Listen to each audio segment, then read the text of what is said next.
noticia del día, la noticia de la semana, la noticia del año. No es solo Santos Cerdán, yo esto quiero que lo sepáis y que lo tengáis muy claro. Tengo información de primera mano, yo no soy periodista, pero tampoco desvelaría mis fuentes. Tengo información de primera mano. Esto no se lo esperaba nadie, absolutamente nadie. El primero que no se lo esperaba era Santos Cerdán, sino creedme que no hubiera soltado su acta de diputado, al igual que ha hecho Ábalos. Santos Cerdán es el tonto útil. Santos Cerdán ha hablado con Pedro Sánchez para ver de qué manera salía del PSOE y veremos con el tiempo si Pedro Sánchez puede cumplir las promesas que le ha hecho a Santos Cerdán. Lo veremos con el tiempo. De momento a Puigdemont no le ha llegado a cumplir del todo su promesa, pero Puigdemont no tiene alternativa, es seguir apoyando al PSOE, de lo contrario sabe que por lo menos por el delito de malversación va a tener que someterse a juicio, ¿no? Santos Cerdán yo creo que hoy ha llegado tranquilo, yo creo que el abogado, salvo que, no sé, haya hablado con Fiscalía antes, que lo dudo. Yo creo que pensaba que iba a correr la misma suerte que Ábalos y que Coldo, que iba a declarar y que iba a salir en libertad con algún tipo de medida como retirar el pasaporte y firmar quincenalmente en el juzgado. Lo que no se esperaba era lo que ha ocurrido. Y yo como abogado os puedo decir que esos momentos en los que oyes al fiscal pedir prisión provisional se te ponen aquí, ¿eh? Se te ponen aquí porque cuando un fiscal, lo he dicho antes a un colega, digo, si un fiscal pide prisión provisional, no una acusación particular, no las acusaciones populares, la fiscalía pide prisión provisional, yo no es que ahora mismo pise juzgados todos los días, ni mucho menos, pero cuando los pisaba y oía prisión provisional, nunca vi que el juez adoptara una medida diferente, acordaba la prisión provisional y este ha sido el caso. Claro, hay datos que no sabemos. Sí que es cierto que a Cerdán lo sitúan como el jefe de la organización criminal. El juez sí que da veracidad, o por lo menos sostiene que los indicios que hay en contra de Cerdán son suficientes como para adoptar esta medida. Y tampoco ha ayudado mucho el hecho de que Cerdán haya declarado únicamente y haya respondido solamente a las preguntas de su letrado. Tengo el auto y lo voy a leer, os voy a facilitar la tarea, lo voy a leer. Probablemente no comparta todo el auto porque aunque ya se ha filtrado a la prensa, yo no quiero filtrar en lo que a mí concierne, no quiero filtrar los datos del procurador porque sí que los tengo, así que voy a ir leyéndolo y una vez que pase de esa hoja os lo voy a poner por aquí porque es interesante. O sea, lo tenía abierto, a ver, Begonita, tengo tantos documentos abiertos, lo voy a volver a descargar. Qué desastre, chica, qué desastre. Yo tengo mis dudas y no quiero hacer en este caso de abogada del diablo, o sea, no quiero, porque me parece bien que entre en prisión provisional, aunque el motivo sea, desde mi punto de vista, o sea, os hablo como abogada, yo creo que tengo dudas sobre si se cumplen los requisitos. Yo creo que obviamente el abogado lo que hará es recurrirlo. Aquí está, a ver, ya lo tenía guardado. Yo creo que lo he guardado 20 veces ya. A ver, Begoñita, vamos al lío. Tengo mis dudas, como os decía, de que se cumplan realmente los requisitos del 503 de la Ley de Enjuiciamiento Criminal, porque cuando el fiscal, o sea, lo digo más que nada por el tiempo que han tardado en tomar la declaración, por el tiempo que ha transcurrido desde que se tomó declaración a Coldo hasta ahora. Han pasado muchos meses, casi un año ya, ¿no? Un año. Entonces yo creo que ha tenido tiempo más que suficiente para deshacerse de pruebas, pero tampoco tenemos todos los datos. Sabemos lo que se ha filtrado a la prensa y como le sitúan como jefe de la trama, yo creo que lo que el juez quiere asegurar es que no vicie o no vaya a obstaculizar el testimonio de las siguientes personas que puedan ser llamadas a declarar, porque claro, nosotros como ciudadanos de a pie, como súbditos del señor feudal, pues sabemos algunas cosas, sabemos de los conocidos, de Coldo, de Ábalos, de Edad, pero hay mucha peña en la trama. O sea, es una organización criminal porque efectivamente hay mucha peña en la trama. Entonces, daos cuenta de que Cerdán hasta hace 14 días era el secretario de organización del PSOE. Mandaba sobre muchas personas. Si ahora mismo queda en libertad, pues puede influir en la investigación. No solo que coja papeles y los rompa o tire teléfonos al mar, no, es que puede influir en las declaraciones de siguientes personas que vayan a ser llamadas a declarar. Vamos con el auto, ¿no? El auto resume, bueno, que el fiscal pide prisión provisional y que la defensa pide cualquier otra medida cautelar, menos la prisión provisional. Y ahora vamos con los fundamentos de derecho, que es la parte importante. Os voy a empezar a leer las partes más importantes. A juicio de este instructor, Leopoldo Puente, resulta evidente que tras la declaración prestada en el día de hoy por el investigado don Santos Cerdán León, y aquí pone, rehusando responder a las preguntas de este instructor del Ministerio Fiscal y de las partes en el procedimiento, con la sola excepción de aquellas que le fueron formuladas por su letrado, persisten notabilísimos indicios en los que se profundizará en el siguiente ordinal de que él mismo pudiera haber participado en la comisión de unos hechos que, con el muy provisional carácter que es propio de la presente resolución, podrían calificarse al menos como constitutivos de sendos delitos que hoy entró investigado por 2, pero han salido ya otro más, integración en organización criminal, cohecho y tráfico de influencias. Sugiere el Ministerio Público la posible comisión también de un delito de malversación de caudales públicos y la acusación popular se refiere a un posible delito contra la hacienda pública acerca de cuyos posibles contornos fácticos y normativos no es ahora el momento de profundizar.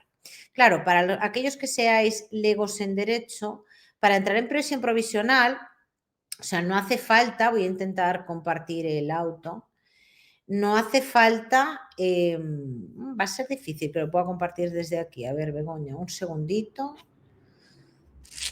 Desde aquí no lo puedo compartir. Lástima. ¿Por qué no lo puedo compartir desde aquí?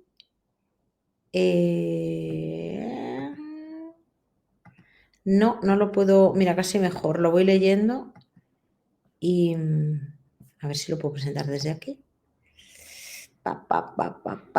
PDF. No, no puedo. Ah, espera, a lo mejor desde aquí. ¿Tu computadora? No, no puedo. Mejor lo leo. Mejor lo leo y así me evito que pueda salir algún dato de alguien en la causa y no quiero. Tema importante. Para aquellos que seáis legos en la materia, prisión provisional no significa que seas culpable, pero para que se adopte ese tipo de medida tan restrictiva de la libertad de una persona hay que tener indicios suficientes de que la comisión de ese delito, indicios de que tú puedas haber participado en ese delito y, bueno, efectivamente, que haya un delito, indicios de delito y que la pena privativa de libertad que lleva aparejado ese delito que se está investigando sea superior a 2 años. Entonces, aquí el juez lo ha tenido claro y ha considerado relevante para tomar esa decisión las grabaciones, que por cierto, grabaciones que Cerdán dijo que él no se reconocía, ahora lo veremos, y que no tenían contexto, ¿no? Vamos a ir a la parte gorda del meollo, porque aquí pues, está todo el tema de la fundamentación jurídica, lo que os estoy explicando de manera muy somera, ¿no? Vamos al tema. El homogéneo y consistente conjunto de indicios que, sin perjuicio del derecho constitucional del investigado a la presunción de inocencia, apunta a la posible comisión de los hechos delictivos que se le atribuyen.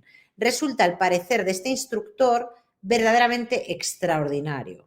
No es a menudo que se dispone de conversaciones protagonizadas siempre en los términos indiciarios que resultan propios de la fase procesal en la que nos encontramos, por los propios partícipes en los hechos aparentemente delictivos que son objeto de investigación. Ni esas conversaciones, cuando existen, resultan regularmente tan explícitas. O sea, le da valor a esas grabaciones. Ni esas conversaciones, lo que he dicho, resultan tan explícitas. Es raro que se encuentren, pero se encuentran a veces. En ellas puede escucharse la voz de quienes indiciariamente pudieran ser 3 de los investigados en la presente causa especial: don José Luis Ábalos Meco, Koldo García Izaguirre y Santos Cerdán León. No es preciso, desde luego, reproducir aquí su contenido, bastando recordar que en el curso de las conversaciones grabadas y por lo que respecta a la posible intervención en los hechos del afectado por la presente resolución, resultan elementos bastantes para considerar indiciariamente justificada no únicamente su participación en los hechos investigados, sino su particular posición en ellos, de tal manera que don Koldo García particularmente reclama a don Santos Cerdán las cantidades que aquel considera le son debidas al propio don Koldo y a don José Luis Ávalos, como consecuencia de las indiciariamente ilícitas adjudicaciones de obras públicas a cuyo emplazamiento se refieren explícitamente. Obras que además aparecen concretamente identificadas en el informe policial de 5 de junio del presente año y que presentan, por lo que respecta a aquellas en las que efectivamente podría haber intervenido el señor Cerdán León, un elocuente denominador común. Todas ellas fueron adjudicadas a la empresa Acciona Construcción, actuando en unión temporal de empresa con otras de menor envergadura, sin que en ninguno de los casos la adjudicataria presentara la mejor oferta económica, invariablemente favorecida en la licitación por criterios de valoración subjetiva, a dedo. Ciertamente tan explícitas resultan las mencionadas conversaciones que en el curso de la declaración presentada en el día de hoy como investigado por el propio don Santos Cerdán, respondiendo únicamente a las preguntas de su letrado, no se cuestiona de forma directa su inequívoco contenido.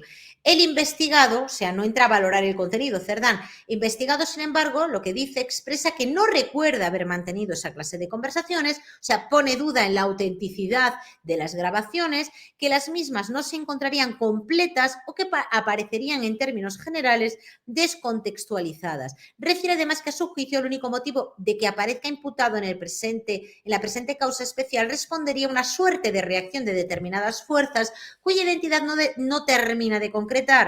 Esta es la declaración de Pedro Sánchez Castejón, disconformes con su decisiva participación en la formación de un gobierno progresista y en particular con respecto a su intermediación o negociación con otras formaciones políticas nacionalistas, lo mismo vascas que catalanas. O sea, sale por peteneras el señor, sale por peteneras. Continuamos.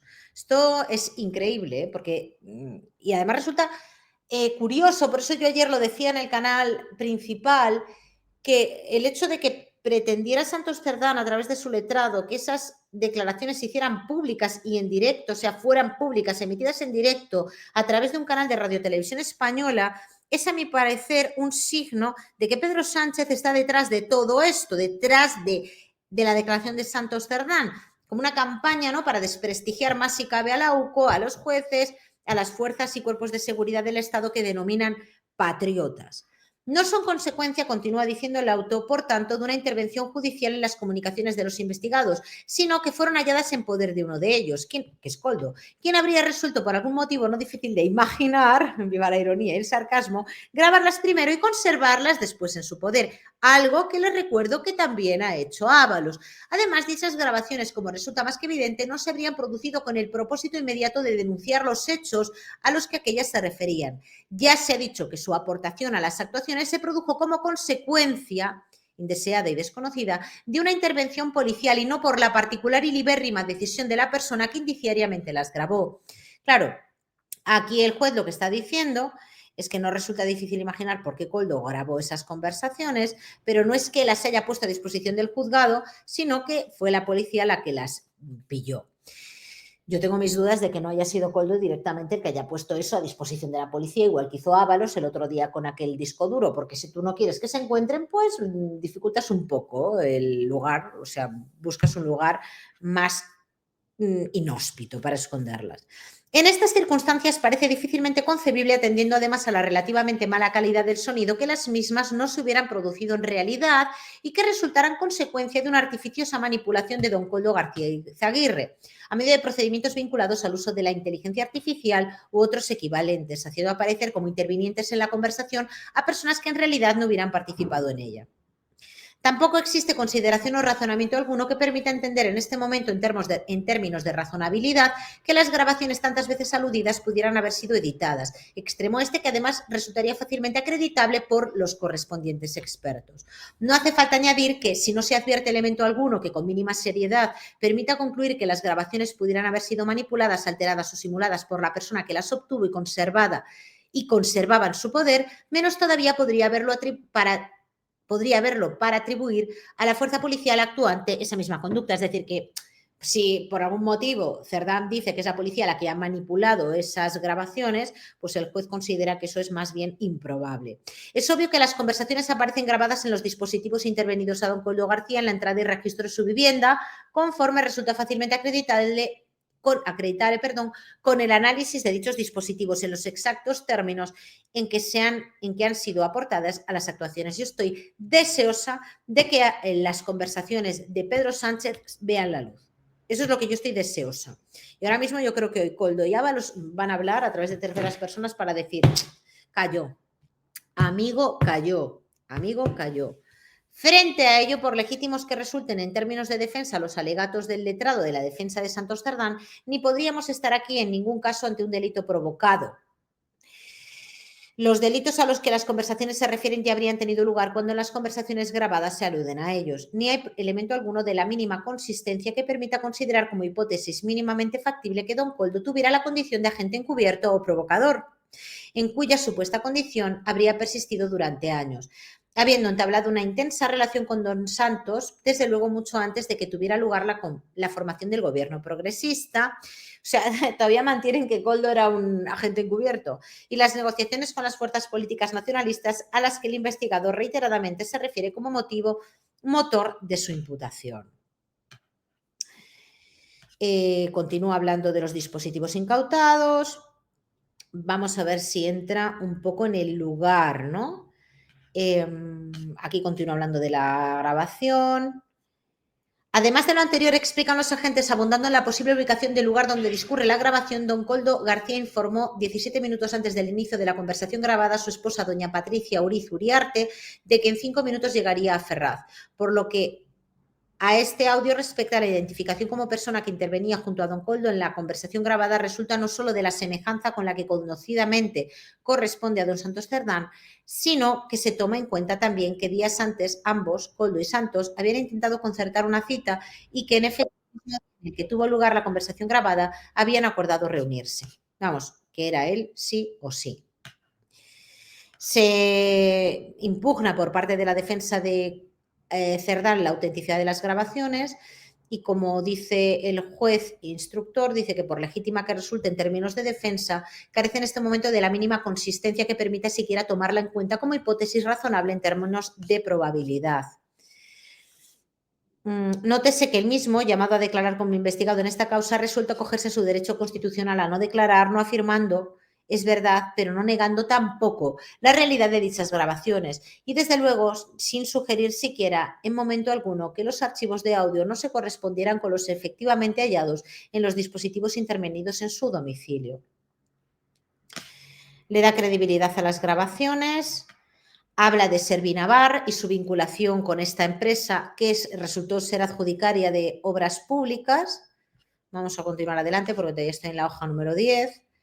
En el registro efectuado a Joseba, administrador único, hermano de Koldo, de Servinavar, fue intervenido un contrato privado de empresa por el que este cedía 1.350 participaciones sociales de las 3.000 en las que se estructura la mercantil a Santos Cerdán. Él, en la declaración, aparte de decir que era un arquitecto de un gobierno democrático, o sea, arquitecto de gobierno democrático, también dijo que lo de la empresa Servinavar, que él había hablado con su mujer y que su mujer le dijo, bueno, no, continúa en política, que es más ventajoso lo de la empresa, déjalo ahí, y que no se llegó a elevar a público ese contrato. Bueno, el juez sobre esta cuestión también se pronuncia y dice que hay indicios.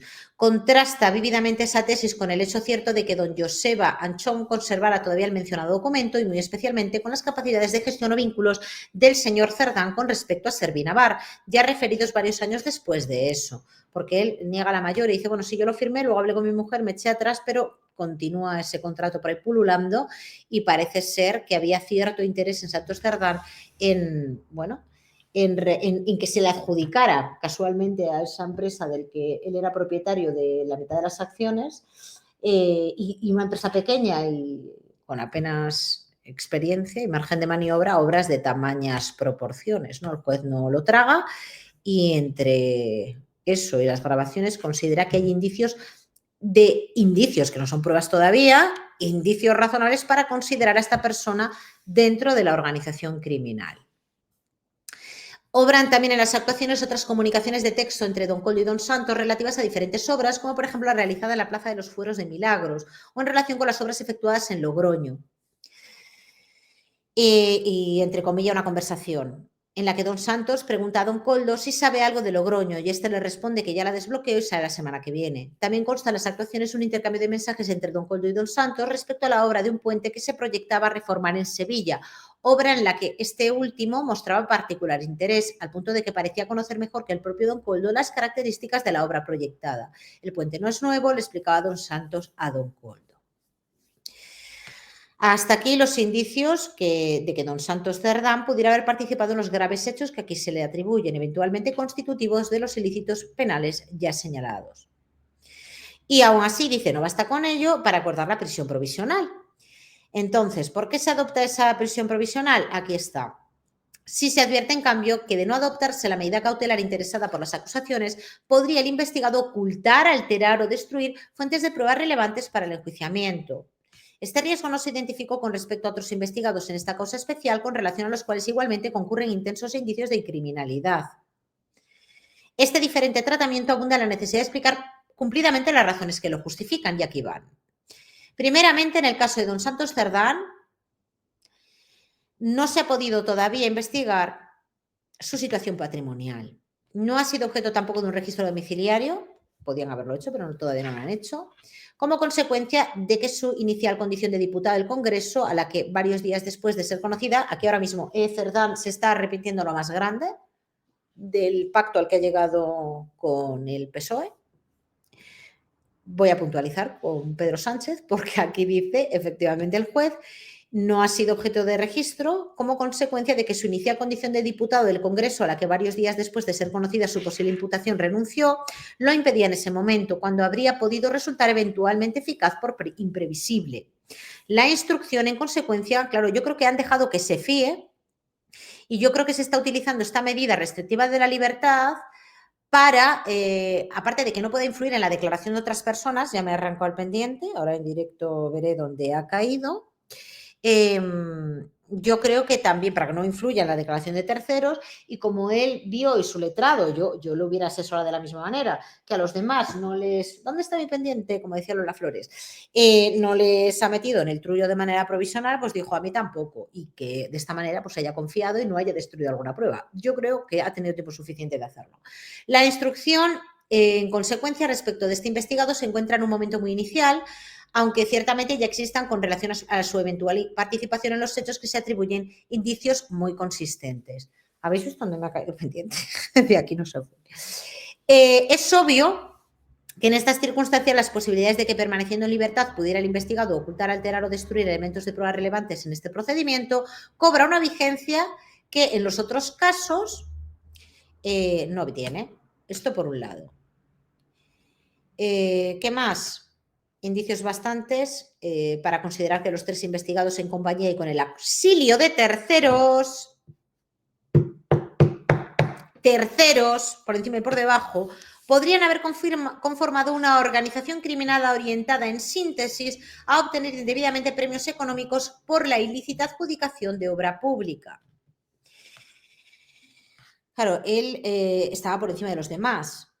Conforme al referido proyecto, don José Luis Ábalos, en su condición de ministro, desplegaba al respecto el marco del referido reparto de papeles, la influencia en que dicha condición le correspondía, encomendando la gestión concreta de las adjudicaciones a su asesor, don Coldo. Aquí dice el papel.